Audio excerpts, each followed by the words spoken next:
മണിയാശാൻ കഴിഞ്ഞ 10 വർഷം നടത്തിയ വികസന പ്രവർത്തനങ്ങളുടെ തുടർച്ചയാണ് എന്നിലൂടെ നടപ്പാക്കുവാൻ ആഗ്രഹിക്കുന്നതെന്ന് ഉടുമ്പൻചോല LDF സ്ഥാനാർത്ഥി KK ജയചന്ദ്രൻ നാമനിർദ്ദേശ പത്രിക സമർപ്പിച്ച ശേഷം മാധ്യമപ്രവർത്തകരോട് സംസാരിക്കുകയായിരുന്നു അദ്ദേഹം. 100% വിജയപ്രതീക്ഷയാണ്. വിജയിക്കും. 100+. നാലാമത്തെ ഉഴവാണ്. മുന്നോട്ട് കിട്ടിയതിനെക്കാളും ഭൂരിപക്ഷം കിട്ടുമെന്നുള്ള ഉറപ്പായിട്ടും. എന്താണ് നമ്മൾ ഈ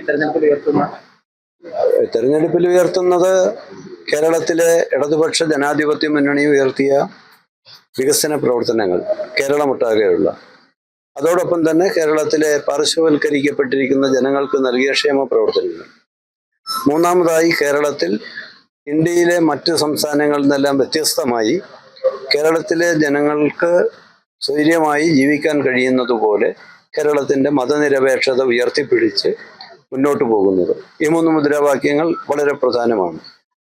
ഉടുമ്പൻചോല നിയോജക മണ്ഡലത്തെ സംബന്ധിച്ച് പരിശോധിക്കുമ്പം കഴിഞ്ഞ 10 വർഷങ്ങളിൽ സമാനതകളില്ലാത്ത വികസന പ്രവർത്തനങ്ങൾക്കും ഗവൺമെന്റിന്റെ ക്ഷേമ പ്രവർത്തനങ്ങൾക്കും ഉജ്ജ്വലമായ നേതൃത്വം നൽകാൻ മണിയാശാന് കഴിഞ്ഞിട്ടുണ്ട്.